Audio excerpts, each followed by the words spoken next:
అంటే మీ హస్బెండ్ వస్తూ ఉంటారమ్మా? అప్పుడప్పుడు వస్తూ ఉంటారు, వెళ్తూ ఉంటారు. సో పాప నేను ఇక్కడే ఉంటాము. ఎటువంటి సమస్య? నీ ఎడ్యుకేషన్ మొత్తం అయ్యాక నీకు ఫోన్, మంచి ఫోన్ నీకు నేను ఇస్తాను అని చెప్పాను. ఓకే. మొన్న ఒక రోజు సూసైడ్ ఐటమ్ చేసింటాను.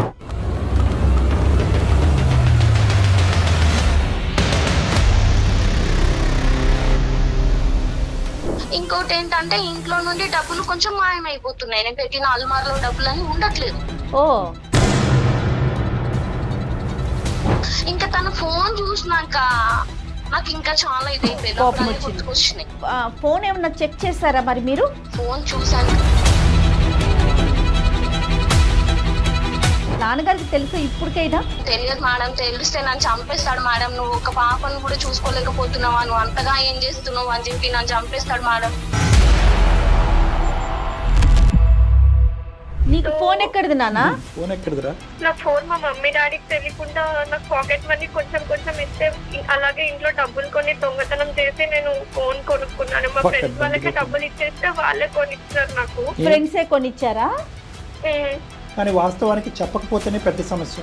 ఇప్పుడు నేను చెప్తే ఇక్కడ సాల్వ్ అవుతుందమ్మా. మా డాడీకి తెలిస్తే మా మమ్మీ సిచ్యువేషన్ మంచిగా ఉండదు. నేను ఇప్పటికి మిస్టేక్ చేసినాను.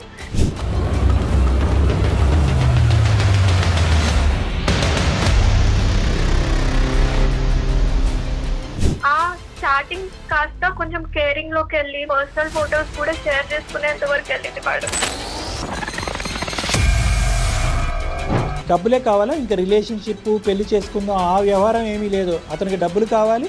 నువ్వు డబ్బులు ఇవ్వకపోతే కనుక ఇవన్నీ కూడా బహిరంగం చేస్తాడు. అలాంటి సిచ్యువేషన్ లో నేను ఎవరికి, ప్రిన్సిపల్ కి కూడా కంప్లైంట్ చేసే స్టేజ్ లో లేదు సార్. ఇలా ఏం చేసినా సరే నేను ఇవన్నీ బయట పెట్టి నీకు లైఫ్ లేకుండా చేస్తానని బెదిరించాను. నేనే ఎవరిని ఏం అనలేక నేను సెల్ఫ్ హార్మ్ చేసేసుకున్నాను.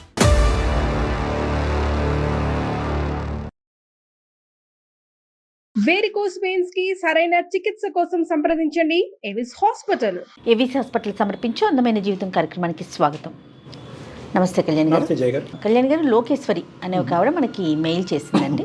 ఒక తల్లి బాధ, ఎంత బాధాకరమైన సిచ్యువేషన్ అయితే మాటల్లో చెప్పలేను కళ్యాణ్ గారు. నేను మీరే మాట్లాడదురు కళ్యాణ్ గారు. నేను కాల్ చేస్తాను. లోకేశ్వరి. లోకేశ్వరి.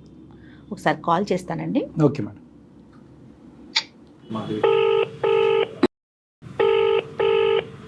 హలో, ఎవరండి? నమస్తే అండి లోకేశ్వరి గారు. నేను జయానండి, సుమన్ టీవీ నుంచి మాట్లాడుతున్నాను, అందమైన జీవితం ప్రోగ్రాం నుండి. నమస్తే మేడం. నాతో పాటు డాక్టర్ కళ్యాణ్ చక్రవర్తి గారు ఉన్నారు. ఒకసారి మాట్లాడతారా? మాట్లాడుతున్నా. అమ్మ లోకేశ్వరి.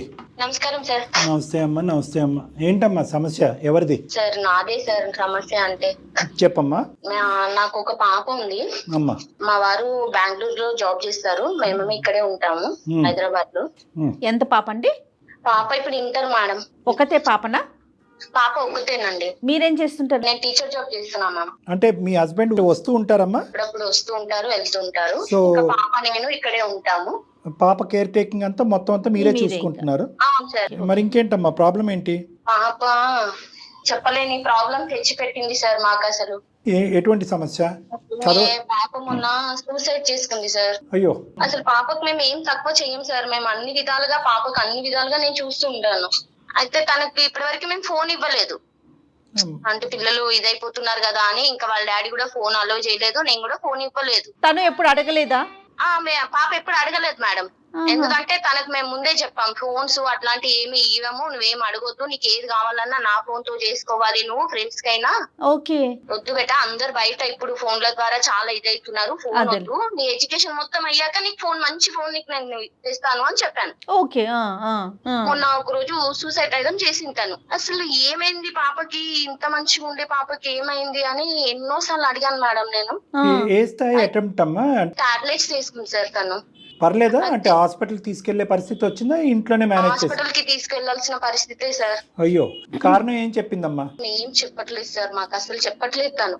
ఈ విషయం మరి వాళ్ళ నాన్నగారికి తెలిసిందా? చెప్పారా మీరు ఇట్లా? లేదు మేడం, ఇంకా వాళ్ళ నాన్నకి ఇంక ఈ విషయం అసలు ఏం తెలియదు. తన దగ్గర ఫోన్ ఉన్నదని తెలియదు, తన ఇట్లా అయ్యిందని తెలియదు, ఏం తెలియదు. తనని నేను ఎంత అడిగినా ఏం చెప్పట్లేదు. ఫోన్ ఎలా వచ్చింది అన్నది ఏమన్నా అడిగారమ్మా మీరు పాపని? చెప్పలేదు సార్, ఏది చెప్పలేదు తను. నేను ఇప్పుడు అలా చేసిందని తను ఏం అడగలేదు, కాలేక ఏం చేయాలో నాకు అర్థం కాలేక మీకు కాల్ చేశాను సార్ నేను. అంటే యూజువల్గా హాస్పిటల్లో ఉన్నప్పుడు ఇలాంటి కారణాలన్నీ వాకప్ చేస్తారమ్మా? డాక్టర్స్ ఎవరన్నా అమ్మాయితో మాట్లాడి ఏం జరిగిందమ్మా అనేది రీజన్ అడిగారా? అడిగారు సార్. అడిగితే ఇంట్లో నుండి ఏ ప్రాబ్లం లేదు నాకు, నేనే వేసుకున్నాను, కొంచెం మెంటల్ టెన్షన్ లో తలనొప్పి వచ్చి బాగా వేసుకున్నాను అని డాక్టర్స్ కి అలా చెప్పింది. సో ఏదైనా అది దాటేసేసింది, మీకు చెప్పట్లేదు, డాక్టర్స్ కి చెప్పట్లేదు. చెప్పట్లేదు ఫోన్ సార్, మీరు చెక్ చెప్పట్లేదు, అసలు చేశారండి? చెప్పట్లేదు. తన రూమ్ కి వెళ్ళి చెక్ చేసినప్పుడు నాకు ఫోన్ దొరికింది ఓకే. తన బ్యాగ్ లో. ఇంకా అప్పుడు నేను కొంచెం గట్టిగా అడిగాను అమ్మాయిని, నీకు ఫోన్ ఎక్కడిది, ఎట్లా తీసుకున్నావు నువ్వు అని. ఇంకోటి ఏంటంటే ఇంట్లో నుండి డబ్బులు కొంచెం మాయమైపోతున్నాయి, నేను పెట్టిన అల్మార్లో డబ్బులు అని ఉండట్లేదు. ఓ పాప అయితే అట్లాంటిది కాదు, సరే నేనే మర్చిపోతున్నానేమో అని ఒక థాట్ లో నేను అలా అనుకుంటూ వచ్చా. అదేలే. అలా అనుకుని ఆగిపోయా. ఇంకా తన ఫోన్ చూసినాక నాకు ఇంకా చాలా కోపం వచ్చింది. గుర్తుకొచ్చినాయి. ఫోన్ ఏమన్నా చెక్ చేశారా మరి మీరు? ఫోన్ చూసాను కానీ తన పాస్వర్డ్ చెప్పట్లేదు మేడం. తనని గట్టిగా అడుగుతుంటే ఏడుస్తుంది కానీ ఏం చెప్పట్లేదు. సరే ఇంకా నేను ఇంకెక్కువ బలవంతం చేస్తే ఏమన్నా ఇచ్చేస్తుందేమో అని భయం వేసి. ఆల్రెడీ భయపెట్టింది కదా. ఎన్ని రోజులు అయిందమ్మా హాస్పిటల్ నుంచి డిశ్చార్జ్ అయ్యి ఇంటికి వచ్చి? ఇప్పుడు జస్ట్ 4 days అవుతుంది సార్. సరే ఒకసారి ట్రై చేద్దాం అమ్మా. సార్ ఎట్లయినా చేసి మా పాపని, అది ఏంటి విషయం తెలిసి మాకు చెప్పండి సార్. నాన్నగారికి తెలుసా ఇప్పటికైనా? తెలియదు మేడం, తెలిస్తే నన్ను చంపేస్తాడు మేడం. నువ్వు ఒక పాపను కూడా చూసుకోలేకపోతున్నావా, నువ్వు అంతగా ఏం చేస్తున్నావు అని చెప్పి నన్ను చంపేస్తాడు మేడం. చాలా సెన్సిటివ్ మేడం తను. పాప ఫ్రెండ్స్ గానీ తను అసలు ఎవరితో క్లోజ్ గా మూవ్ అవుతుంది గానీ ఇలాంటివి ఏమన్నా తెలుసా మీకు? కాలేజ్ ఏం లేదు మేడం, నా ఫోన్ తోటి 2-3 సార్లు ఒక అమ్మాయితో మాట్లాడేది. నేను అనేదాన్ని, ఎవరు మాట్లాడినా నా ముందే మాట్లాడాలి, నువ్వు ఏం చాట్ చేసినా నా ముందే చాట్ చేయాలి అని చెప్పి. సో తన సర్కిల్ ఏంటో కూడా మీకు ఒక ఐడియా ఉంది, ఎవరితో మాట్లాడుతోంది ఏంటనేది? తన ఫ్రెండ్ ఒక ఆమెతో మాట్లాడుతూ ఉంటుంది మేడం. మిగతా యాక్టివిటీస్ అవన్నీ ఎలా ఉంటాయండి? చదువుకోవటం, మిగతా కల్చరల్ యాక్టివిటీస్ అవన్నీ? చదువుకోవడంలో క్లాస్ ఫస్ట్ మేడం, తను బాగా చదువుతుంది అమ్మాయి. అట్లానే మేము ఏ దాంట్లో ఇన్వాల్వ్ చెయ్యొద్దు అని చెప్పి దేనికి, ఎందుకంటే ఈ మధ్య ఫోన్లలో చాలా ఇదైపోతుందా మేడం. అందుకే తనకి ఎక్కడికన్నా తీసుకెళ్లాలన్నా నేనే, ఇద్దరం హ్యాపీగా మంచిగా ఉంటాం మేడం మేము. అమ్మ ఇప్పుడు కాదు కానీ ఇంతకు ముందు ఎప్పుడైనా బాయ్ ఫ్రెండ్స్ లేదంటే ఇలాగ ఏదైనా కోసుకోవటము అలాంటివి ఎప్పుడైనా జరిగినాయి అమ్మా? ఎప్పుడు జరగలేదు సార్, అలాంటి ఏం జరగలేదు సార్ అలాంటి. సో బేసికలీ ఇప్పుడు మీరు మమ్మల్ని ఏం ఆశిస్తున్నారంటే అమ్మాయి మనసులో ఏముందో కనుక్కోమంటున్నారు. కావాలి సార్, ప్లీజ్ సార్, ఎట్లయినా అమ్మాయి మనసులో ఏముందో, తన బాధ ఏందో మాకు చెప్పుకునేటట్టుగా కొంచెం చేయండి సార్ ప్లీజ్. మీతో అయినా చెప్పేటట్టుగా చేయండి సార్ ప్లీజ్ సార్. మరి పాప ఎక్కడుందమ్మా ఇప్పుడు? పక్కనే ఉంది సార్. ఫోన్ ఇస్తారా పాపకి, మాట్లాడచ్చా? మాట్లాడండి సార్, నేను లోపలికి వెళ్తున్నాను, ఇస్తున్నాను పాపకి ఫోన్. ఇట్లా డాక్టర్ గారు లైన్ లో ఉన్నారన్న ఒక మాట చెప్పి పాపకి ఇవ్వండి.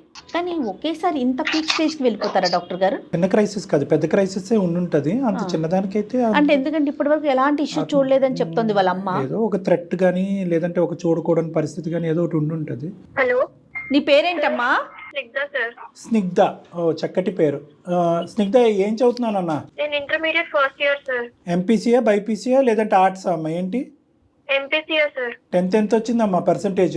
9.8 వచ్చాయి. బా సూపర్ నాన్న. మరి మంచి తెలివైన అమ్మాయి. మరి ఏంటన్నా నువ్వు చేసిన పని, ఎందుకు అలా చేసావు? బై ద వే నా పేరు డాక్టర్ కళ్యాణ్ చక్రవర్తి అమ్మ. నేను సుమన్ టీవీ అందమైన జీవితం నుంచి మాట్లాడుతున్నాను. ఎప్పుడన్నా చూసావా మా ప్రోగ్రాము? లేదు సార్, నేను చూడలేదు.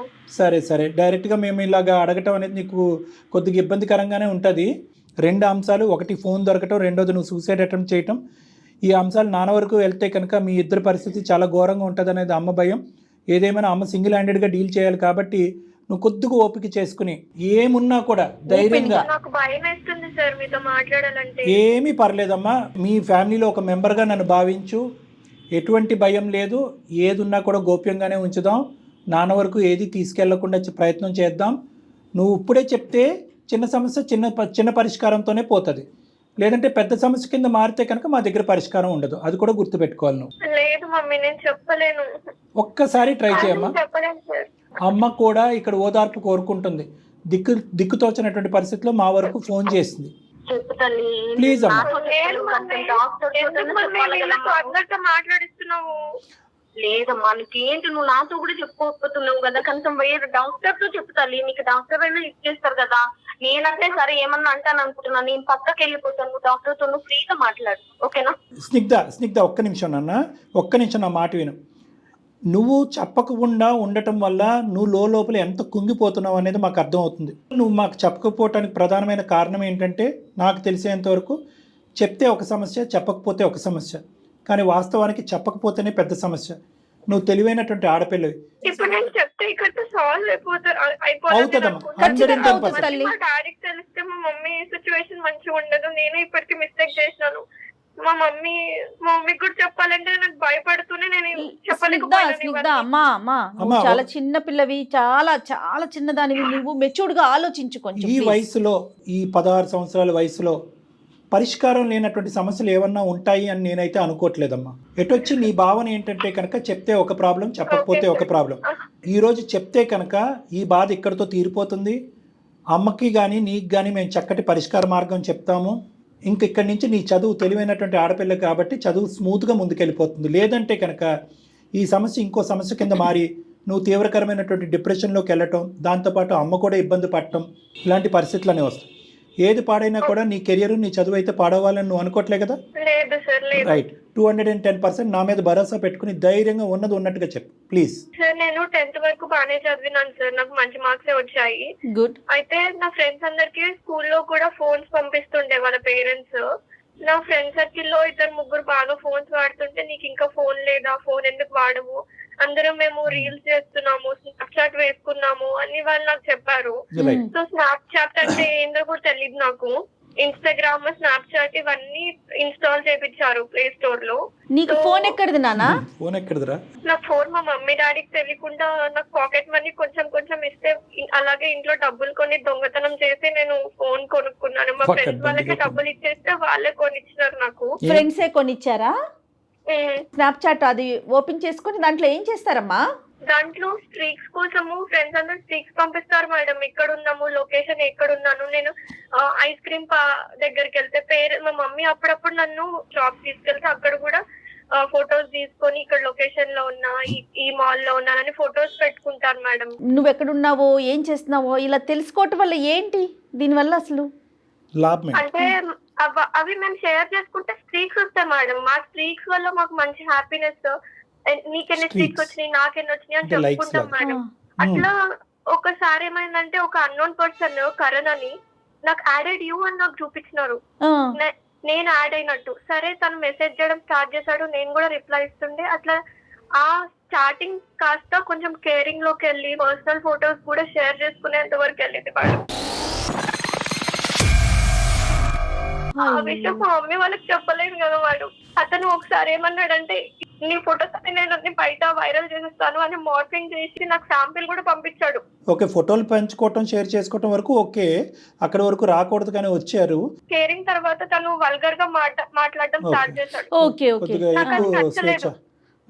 నచ్చకపోతే నేను నార్మల్ గా ఫ్రెండ్స్ కి ఎలా షేర్ చేసుకుంటామో ఫొటోస్, సెల్ఫీ వీడియోస్ అవి మార్ఫింగ్ చేసేసి చాలా గలీజ్ గా చేసి నాకే పంపించి. డబ్బులు ఏమన్నా అడిగేవాడబ్బా? డబ్బులు ఏమన్నా అడిగేవాడా? అదే ప్రాబ్లం వచ్చింది. మా ఇంట్లో వాళ్ళకి తెలియకుండా డబ్బులన్నీ ఇచ్చేస్తాను. నేను డబ్బులు కావాలి, లేకపోతే నీవన్నీ బయట పెడతాను అని ఒకసారి డబ్బులు ఇవ్వడం స్టార్ట్ చేశాను నేను. ఇంకా ఇవ్వకపోతే నేను ఇవి మొత్తం సోషల్ మీడియాలో వైరల్ చేస్తా, ఫేస్బుక్ లో పెడతాను అని నన్ను బాగా బెదిరించాడు మేడం. ఇంకా నేను ఆ టైంలో మా మమ్మీకి కూడా చెప్పుకోలేదు. వీడియో కాల్స్ కూడా ఉన్నాయమ్మా? అంటే వీడియోస్ కూడా ఉన్నాయి, ఫొటోస్ వరకే? ఆ వీడియోస్ ని కూడా, నార్మల్ గా మాట్లాడిన వీడియోస్ ని కూడా మార్ఫింగ్ చేసేస్తాడు మేడం. ఏఐ అని చెప్పినాడు. నేను ఏఐ చేస్తాను, ఇవన్నీ మొత్తం నేను బయట లీక్ చేస్తాను సోషల్ మీడియాలో. అలా చేయకుండా వాడు ఉండాలంటే నువ్వేం చేయాలంటే డబ్బులు ఇస్తూ పోవాలా? ఇచ్చాను సార్, అలానే ఇచ్చిన. నీకు ప్లీజ్ ఇలా చేయొద్దు, నా లైఫ్ ఖరాబ్ అవుతుంది. ఎందుకంటే మా ఇంట్లో వాళ్ళకి తెలియకుండా ఇన్ని మిస్టేక్స్ చేస్తున్నా కదా మేడం. ఫోన్ ఉందని కూడా తెలియదు మా మమ్మీకి. అమ్మ పక్కన ఉందమ్మా స్నిగ్ధ? ఉన్నారు సార్, ఉన్నారు. Okay okay. ఎక్కడో చోట నీ ఫ్రెండ్స్ యొక్క సహాయం తీసుకోలేదా? ఈ గ్రూప్ లో వీళ్ళందరికీ సహాయం తీసుకోలేదా? లేదు సార్, అంత సిచ్యువేషన్ ఇవ్వలేదు సార్ నాకు అతను. ఇంకా నేను తట్టుకోలేకపోయి నేను మా ఇంట్లో కొన్ని టాబ్లెట్స్ ఉంటాయి కదా, రోజు కొన్ని మెడిసిన్స్ వేసుకునే ఉంటాయి కదా, అవి ఇంకా స్లీపింగ్ పిల్స్ ఉంటే అవన్నీ వేసేసుకున్నాను. ఎంతకాలం అమ్మా? చచ్చిపోయేంత వరకు వెళ్ళవలసిన అవసరం ఏముంది? ఇప్పుడు ఫైనల్ గా అసలు అతను ఏం ఎక్స్పెక్ట్ చేస్తున్నాడు నీ దగ్గర నుంచి? నుంచి డబ్బులే కావాలి మేడం వాళ్ళకి. డబ్బులే కావాలా? ఇంకా రిలేషన్షిప్, పెళ్లి చేసుకుందాం ఆ వ్యవహారం ఏమీ లేదు. అతనికి డబ్బులు కావాలి. నువ్వు డబ్బులు ఇవ్వకపోతే కనుక ఇవన్నీ కూడా బహిరంగం చేస్తాడు కావాలి మేడం. ఎందుకంటే నేను డబ్బులు ఇవ్వడం స్టార్ట్ చేశాను కాబట్టి చాలా డబ్బులు డిమాండ్ చేశాడు. అప్పుడు నేను ఆన్సర్ చేసుకోలేను కదా మేడం. ఇంకొకటే నన్ను బెదిరిస్తున్నాడు, ఇవన్నీ లీక్ చేస్తాను. ఫోటోలు కానీ వీడియోలు కానీ ఏవైతే నువ్వు నిజం వీడియోలు ఫోటోలు అయితే కాదు, ఉన్న ఫోటోలు వీడియోలని అతను మార్క్ చేశాడు, అంతేనా? వీడియోస్ ఇస్తారు, దాన్ని చాలా ఘోరంగా మోడిఫై చేస్తాడు. ఇప్పుడు నీ వరకు ఇంతే కదమ్మా, దీనికి మించినటువంటి తప్పేం లేదుగా.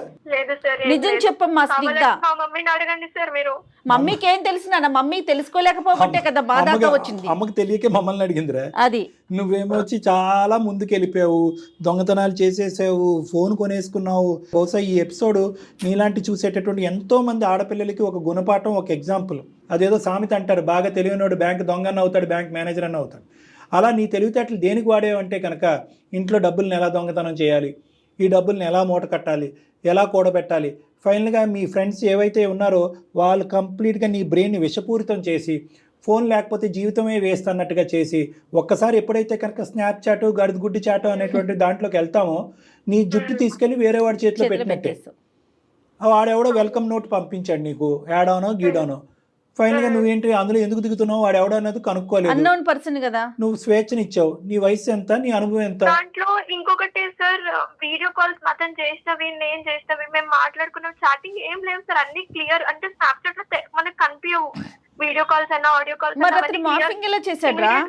ఇది స్నాప్ చాట్ అయితే కనుక వాడు సూపర్ చాట్. వాట్సాప్ కాల్ నుంచి కూడా చేయమని చెప్తుండే మేడం. నేను ఎత్తుతుండే మేడం. స్టార్టింగ్ లో మీకు చెప్పినట్టు బానే ఉంటుండే.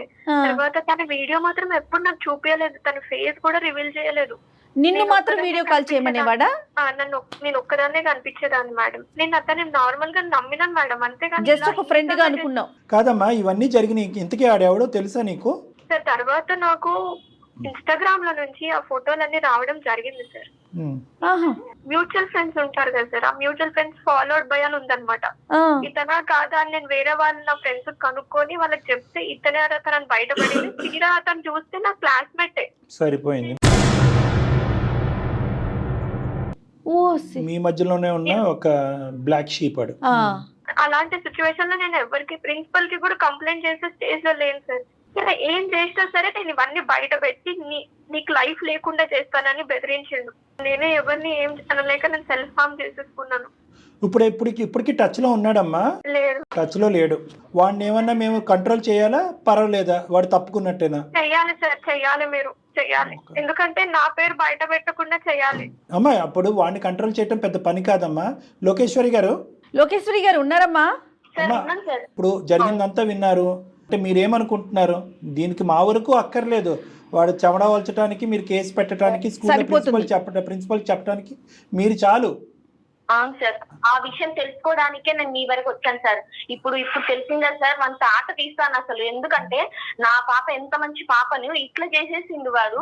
ఈ రోజు ఇట్లా చేసి ఇట్లాంటి పిల్లల్ని ఎంతమందిని ఇచ్చేస్తాడో వాడిని నేను కాలేజ్ కి వెళ్ళి ప్రిన్సిపల్ కి మరీ చూపించి నేను వాడిని తాట తీస్తాను సార్. ఇప్పుడు వాడు మైనర్ అయ్యామ్మా. సో మేము కూడా డైరెక్ట్ గా వాడితో మాట్లాడటానికి వితౌట్ హిస్ పేరెంట్స్ పర్మిషన్ మేము కూడా అతనితో మాట్లాడకూడదు లీగలీ.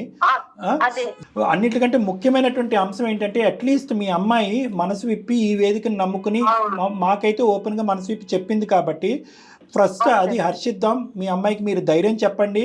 లోకేశ్వరి గారు, రానున్న రోజుల్లో మీరు తీసుకునేటటువంటి స్టెప్స్ ఏవైతే ఉన్నాయో అవి ఇంకా సెన్సిటివ్ అంశాలు. అవును, ఎందుకంటే ఆ అబ్బాయిని ఎప్పుడైతే ఇన్వాల్వ్ చేస్తారో స్కూల్ ప్రిన్సిపల్ ఆ అమ్మాయి పేరెంట్స్ని పిలవటం జరుగుతుంది. పేరెంట్స్ వచ్చి మా అబ్బాయి కరెక్టే అనేటటువంటి విధానానికి ఒక వాదనకి తిరిగితే కనుక నెక్స్ట్ లెవెల్లో పోలీస్ స్టేషన్ వరకు ఇది వెళ్ళవలసినటువంటి అవసరం ఉంటుంది. అప్పటికి కూడా మీ భర్త గారిని ఇంకా ముసుగులో ఉంచడం అనేది మంచిది కాదు అనేది నా అభిప్రాయం. అతనికి చెప్పేటటువంటి విధంగా మీరన్నా చెప్పండి, మేమన్నా చెప్తాం. కానీ చెప్పటం మాత్రం చాలా ఇంపార్టెంట్ లోకేశ్వరి గారి. చిన్న విషయం కాదు కదా. సెన్సిటివ్ అయితే అయి ఉండొచ్చు, బట్ మ్యాటర్ అయితే సెన్సిటివ్ కాదు కదా. నాకు కాలేజ్ అబ్బాయి అని చెప్తే నేను అప్పుడే తను నీకు మాట్లాడేదాన్ని సార్. చెప్పకుండా తను ఇలా చేసేసింది. వీళ్ళందరూ కుర్రకారు. ఇప్పుడు మీ అమ్మాయిది కూడా ఇక్కడ తప్పిదం ఉంది. గుడ్డిగా ముందుకెళ్ళటం, తెలియనటువంటి మొహాన్ని యాక్సెప్ట్ చేయటం, తర్వాత క్లాస్మేటే అనేటటువంటి తెలుసుకోవటం. దాని గురించి ఏంటంటే అమ్మని అడిగి అమ్మ కాళ్ళ వేళ ప్రాధాయపడి ఉంటే ఏ ఫోనో కొనిచ్చి ఉండేవారు కదా. మీరు అడిగితే చేయనటువంటి అంశం అయితే కాదు. At the end of the day నీలాంటి ఆడపిల్లలు ఏదైతే సమాజంలో ఉండేటటువంటి ఈ సోషల్ మీడియా అనేటటువంటి వ్యామోహంలో కొట్టుకుపోతున్నారు, భవిష్యత్తుని చిందరవందర చేసుకుంటున్నారు. రీల్స్ అంటున్నారు, ఏవో స్ట్రీక్స్ అంటున్నారు, అర్థం పర్థం లేనటువంటి అంశాలు ఉండి ప్రధానంగా జరిగేది ఏంటంటే బ్రీచ్ ఆఫ్ ప్రైవసీ. అంటే ప్రతి ఆడపిల్లకి ప్రతి అబ్బాయికి ఒక ప్రైవేట్ వరల్డ్ అనేటటువంటిది ఉంటుంది.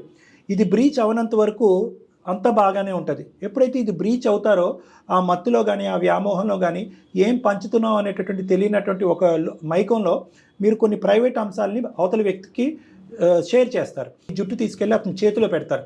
పెట్టిన తర్వాత అప్పటి వరకు దేవుడుగా ఉన్నటువంటి వ్యక్తి దెయ్యంగా మారిపోతాడు. ఇంతవరకు వచ్చినటువంటి అమ్మాయి అంతవరకు ఎందుకు రాదురా అనేటటువంటి కాన్ఫిడెన్స్ అతనికి వస్తుంది. అంటే డబ్బులైనా అవ్వచ్చు, శారీరకపరమైనటువంటి సుఖం అయినా అవ్వచ్చు, ఇంకోటి ఏదన్నా అవ్వచ్చు. ఆ అడ్వాంటేజ్ తీసుకునేటటువంటి పరిస్థితికి మీ ప్రైవసీని బ్రీచ్ చేయకుండా ఉండటం అనేది ప్రధానమైన అంశం. అది ఏ మార్ఫింగ్ చేసినటువంటి ఫోటోలో ఇంకో ఫోటోలో ఈ అమ్మాయి ఒక ఫోటో పంపిస్తేనే కదా వాడు మార్ఫింగ్ చేస్తాడు. ఆ ఫోటో పంపించవలసిన అవసరం ఏముంది? ఆ వీడియో కాల్స్ మాట్లాడవలసినటువంటి అవసరం ఏముంది? ఎన్క్రిప్టెడో గడుదు గుడ్డో మనకెందుకు అవన్నీ? కాబట్టి నా ఉద్దేశం ఏంటంటే ఈ వెబ్సైటు, ఈ యాప్ సేఫ్, ఈ సోషల్ మీడియా సేఫ్ కాదు అనేటటువంటి అంశాన్ని తీసేసి మన ప్రైవేట్ అంశాలు పబ్లిక్ చేయకుండా ఉండటానికి మీరు చేసుకునేటటువంటి ప్రయత్నం ఏంటి? దేన్ని గుడ్డుగా నమ్మకూడదు, తల్లిదండ్రులను తప్ప. ఈ అమ్మాయి ఏంటంటే తల్లిదండ్రులను తప్ప అన్ని నమ్మేసింది. ఇప్పటికీ కూడా స్నిగ్ధ ఇంకా ఏమన్నా చెప్పకూడదు ఉన్నా, ఏమైనా దాచిపెట్టున్నా ముందస్తే చెప్పేయవలసిందిగా నా విజ్ఞప్తి. ఎందుకంటే కనుక ఇప్పుడు నెక్స్ట్ స్టెప్ అమ్మ ఖచ్చితంగా తీసుకోవాలి. దాన్ని అయితే మాత్రం నువ్వు నిలవరించలేవు, ఆపలేవు. ఫైనల్గా ఏం చేయమంటారు కళ్యాణ్ గారు? ఫైనల్గా ఏమీ లేదమ్మా, స్నిగ్ధ ఇక్కడి వరకు వచ్చింది కాబట్టి నెక్స్ట్ లెవెల్లో కూడా నీ సపోర్ట్ అనేటటువంటిది ఇంపార్టెంట్. ఎందుకంటే వాడి దగ్గర ఇవే కాకుండా ఇంకా ఏమున్నాయి అనేటటువంటిది మనకు తెలియదు కాబట్టి కాలేజ్ వరకు వెళ్ళాలి, ప్రిన్సిపల్ సమక్షంలో కూర్చోవాలి, గట్టిగా వార్నింగ్ ఇప్పించాలి. అంటే కాలేజ్ తీసుకునేటటువంటి స్టెప్స్తో మీరు హ్యాపీ కాకపోతే ఇప్పటికీ కూడా మీ అమ్మాయి యొక్క భవిష్యత్తు రిస్క్లో ఉన్నది అని మీకు ఒక భావన ఉంటే కనుక ఖచ్చితంగా సైబర్ క్రైమ్ వాళ్ళకి మీరు వెళ్ళి కంప్లైంట్ ఇవ్వచ్చు. పోలీస్ యొక్క హెల్ప్ కూడా మీరు తీసుకోవచ్చమ్మా. మాకంటే ముందు మీరు మీ భర్తకి చెప్పండి, ధైర్యం చేసుకుని చెప్పండి. చెప్పే ధైర్యం లేకపోతే నన్ను ఫోన్ చేసి మాట్లాడమని నేను మాట్లాడతాను. ఓకే సార్, చెప్తాను సార్. తనకు మెల్లగా నేనే కన్విన్స్ చేస్తాను సార్. చెప్తాను సార్. చెప్పండి. చెప్పండి, దాని తర్వాత స్టెప్ ఏం చేద్దాం అనేది మాట్లాడదాం. అయిపోయింది, రేపు ఎక్కువ అయిపోతే మళ్ళీ నా మీద ఇంకా ఎక్కువ అయిపోతుంది కదా సార్. ఇంకా సమస్యలు చిక్కుముళ్ళలోకి వెళ్ళిపోతారమ్మా. అందుకేనండి మీరు చెప్పండి, దాని తర్వాత ఏం చేద్దాం అనేది ఆలోచిద్దాం. సరేనా? ఓకే మేడం, ధైర్యంగా ఉండండి ఇద్దరు కూడా. మేడం థ్యాంక్ యూ మేడం, చాలా చాలా థ్యాంక్ యూ మేడం. పర్వాలేదమ్మా, పర్వాలేదు. ఓకేనమ్మా, ఆల్ ద బెస్ట్ అమ్మా. స్నిగ్ధ జాగ్రత్తగా ఉండు తల్లి. Okay ma'am, thank you ma'am. Okay, ధైర్యంగా ఉండు. మళ్ళీ అలాంటి పిచ్చి పనులు మళ్ళీ చేయకూడదు. ఒకప్పుడు అలాంటి భయాలు ఆలోచనలు అలాంటివి ఏమన్నా ఉంటే కనుక హైదరాబాద్లోనే ఉంటారు కాబట్టి నా దగ్గరికి రండి. ఇటువంటి సమస్యలకి నేను పరిష్కారం చెప్తాను. లేదంటే అటువంటి ఆలోచనలు తీసేయడానికి కౌన్సిలింగ్ చేస్తాను. ఓకేనా? మన జీవితంలో మనకు నచ్చనటువంటి పదం సూసైడ్. ఓకేనమ్మా, బాయ్. రైట్. వెరీ గుడ్ అమ్మా. వీడియో చూసే పిల్లలందరికీ, తల్లిదండ్రులకి, ప్రతి ఒక్కరికి ఇలా కూడా చేస్తున్నారని తెలియచేయటమేనండి. మనం చెప్పేది ఏంటంటే గోప్యంగా ఉంచవలసినటువంటి మంది ఒక కుటుంబం. తండ్రి స్ట్రిక్ట్గా ఉండొచ్చు, ఇంకో విధంగా ఉండొచ్చు, కానీ ఎందుకంటే ఇలాంటి పోరాటాలు చేయాలి, ఇలాంటి ఫైట్లు చేయాలి అంటే కనుక బహుశా మీ బలం సరిపోకపోవచ్చు. ఇక్కడ తల్లి తండ్రి ఇద్దరి యొక్క పాత్ర చాలా ఇంపార్టెంట్ అనేది చాలా కరెక్ట్ కళ్యాణ్. ఎందుకంటే ఇప్పుడు ఆవిడ మనకు ఫోన్ చేశారు, లోకేశ్వరి గారు. మనకంటే ముందు భర్తకు చెప్పేటటువంటి ప్రయత్నం చేస్తుంటే కనుక ఇక్కడి వరకు కూడా అవసరం ఉండేది కాదు. ఇప్పటికైనా ఆవిడ తెలుసుకున్నాను. ఈ సందర్భంగా అంటే మగవారు కూడా ఏదో మనం సంపాదించేస్తున్నాం ఇచ్చేస్తున్నాం అని కాకుండా భార్య పిల్లలు ఎలా ఉంటున్నారు, వాళ్ళు ఎంత ఫ్రీగా మనతో మూవ్ అవుతున్నారు, వాళ్ళ అవసరాలు తీర్చడం కాదు కదా. దేంట్లోనూ కష్టంలోనూ సుఖంలోనూ మేమున్నామనే ఒక భరోసా అటు నుంచి కూడా ఉండాలి, ఉంటే బాగుంటుంది. తర్వాత పిల్లలకి ఫోన్లు ఇవ్వాలా, ప్రత్యేకంగా స్మార్ట్ ఫోన్లు ఇవ్వాలా ఇవ్వకూడదా అనేటటువంటి అందరి తల్లిదండ్రులకి ఒక విజ్ఞప్తి. అసెస్ చేయండి, అంటే రిస్క్ అసెస్ చేసుకోండి. మీ పిల్లల యొక్క మనస్తత్వం అన్నీ అసెస్ చేయాలి. ఒకప్పుడు ఫోన్లు ఇచ్చినా కూడా ఎటువంటి ఫోన్లు ఇవ్వాలి, ఏ వయసు వరకు ఆ డబ్బా ఫోన్లు అంటారు కదా ఆ ఫోన్లు ఇవ్వండి. లేదు ప్రాజెక్ట్ వర్క్లు ఉన్నాయి, అవి ఇవి ఉన్నాయంటే కనుక వీలైనంత వరకు మీ ఫోన్లు వాడుకునేటటువంటి విధంగా, మీ స్మార్ట్ ఫోన్లు వాడుకునేటటువంటి విధంగా, సేఫ్టీ గురించి ఆ చిన్న బటన్ ఫోన్లు వాడుకునే విధంగా ప్రయత్నం చేయండి. అందరి పిల్లలకి స్మార్ట్ ఫోన్లు ఉన్నాయి అంటే కనుక వీలైనంత వరకు 16-17 సంవత్సరాలు వచ్చేంత వరకు ఆ స్మార్ట్ ఫోన్లు ఇవ్వకుండానే చూడండి. ఒకప్పుడు ఇచ్చేటట్టయితే కనుక దయచేసి మానిటరింగ్ సిస్టమ్ పెట్టుకోండి. జిగ్జాగ్ లైన్లు, ఇలాంటి పాస్కోడ్లు, అలాంటి పాస్కోడ్లు ఉండనటువంటి పక్షంలోనే మేము ఫోన్ మీకు ఇస్తాము, మీ ఫోన్లు యాక్సెస్ మాకు ఇవ్వాలి అనేటటువంటి రూల్ అయితే మాత్రం కామన్గా ఫ్యామిలీలో పెద్దవాడికి చిన్నవాడికి అనేటటువంటి విధంగా కాకుండా అందరికీ ఒక రూల్ పెట్టుకోండి. మీకు ఎప్పుడైతే పూర్తి స్థాయిలో నమ్మకం వస్తుందో అప్పుడే వాళ్ళకి ఇంకో లెవెల్ స్వేచ్ఛ అనేటటువంటిది ఇవ్వటం అనేది జరుగుతుంది. రైట్. నమస్తే కళ్యాణ్. నమస్తే జగన్. వేరికోస్ వెయిన్స్ కి సరైన చికిత్స కోసం సంప్రదించండి ఎవిస్ హాస్పిటల్.